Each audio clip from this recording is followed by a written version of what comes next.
배꼽 인사. 안녕하세요. 안녕하세요. Сон Илгук оңтүстік кореялық танымал актер және модель. Ханзада Жумонг теңіз әміршісі, құйынды мекен сияқты тарихи драмалармен әлемге танымал актердің мен бүгін сіздерге жеке өмірі, мансабы және егіз ұлдары туралы ақпарат айтатын боламын. Бастамас бұрын каналға тіркеліп, лайк басып өтіңіздер. Сон Илгук 1971 жылы 1 қарашада оңтүстік Кореяның Сеул қаласында дүниеге келген. Әкесі Сон Ил-бун, ал анасы бұрынғы актриса Ким Ил-дон және актердің өзінен үлкен әпкесі бар. Ол Ченжу университетінің орындаушылық өнер мамандығын оқыған, ал магистратураны Шунган университетінде оқыған. Сон Илгук актер ретіндегі мансабын ең алғаш 1999 жылы «Біз шынымен сүйдік пе» фильмімен бастайды. Осыдан кейін 2002 жылы отбасылық 219 бөлімнен тұратын «Біздің өміріміздің альбомы» дорамасына түседі. Осы дорамадағы рөл үшін КБС арнасының жаңа үздік актер марапатын жеңіп алады. Ал 2004 жылы «Мейірімділік тілі» дорамасына түседі. Осыдан соң өзінің актерлік шеберлігін көрсетуге мүмкіндік берген тарихи дорама «Теңіз әміршісіне» түседі. Бұл дорамада жағымсыз кейіпкердің рөлін сомдайды. Дегенмен, осы рөлден соң оның мансабы өсе түскен. Бір сұхбатында ол барлық рөлдерден өзіне қатты ұнайтын рөлі «Теңіз әміршісі» дорамасында көрсетілгендігін айтқан. Осыдан соң 2006 жылы оны әлемге танымал еткен Ханзада Жумонг дорамасына түседі. Бұл дорама оған көптеген марапаттар әкелді және әлемдік жанкүйерлердің махаббатын сыйлады. Дорама Қазақстанда өте танымал болды. Тіптен 2010 жылы Сон Илгук Қазақстанға келіп жанкүйерлермен кездескен. Және де президент оны Ақордада жеке қабылдап, осы дорамадағы рөлін ерекше бағалайтындығын айтқан.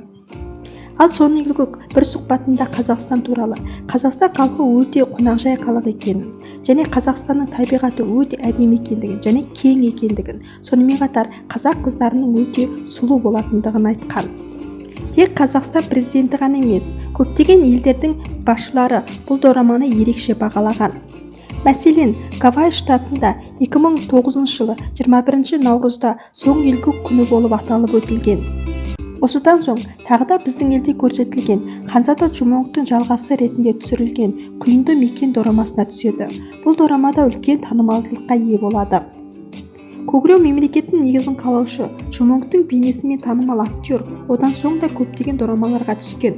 Соңғы рет 2016 жылы Шан Йон Шил дорамасына түсті. Ал актердің жеке өміріне келетін болсақ, жанкүйерлері Ханзада Жумонг дорамасындағы әріптесі Хан Кye-jiмен кездескенін, қосылғанын қалаған. Бірақ актер 2008 жылы судья болып жұмыс істейтін қызға үйленген.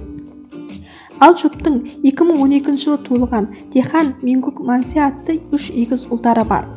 Ұлдарының есімі Корея Республикасы алға деген мағынаны білдіреді. Актер ұлдарымен бірге 2014 жылы Супер Папа бағдарламасына қатысады. Осы бағдарламадан соң егіз ұлдары әлемге таныла бастайды. Осыдан соң балаларға арналған көптеген брендтік компаниялардың жарнамаларына түсе бастайды. Сонымен қатар өздерінің жеке заттарын сатылымға шығарады. Осылайша актердің егіздері де табысты балалардың қатарына қосылған. Мәселен, 2015 жылы үшеуінің суретінен жасалған күнтізбеден түскен пайда 100 миллион вон, ол дегеніміз 92 мың ақш доллар болған.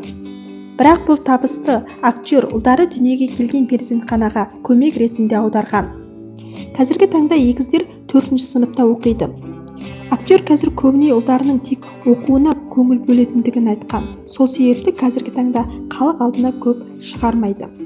Сонымен қатар актер бір берген сұхбатында 3 ұлының мінезі 3 түрлі екенін, сонымен қатар қызығушылықтарының да әр түрлі екендігін айтқан.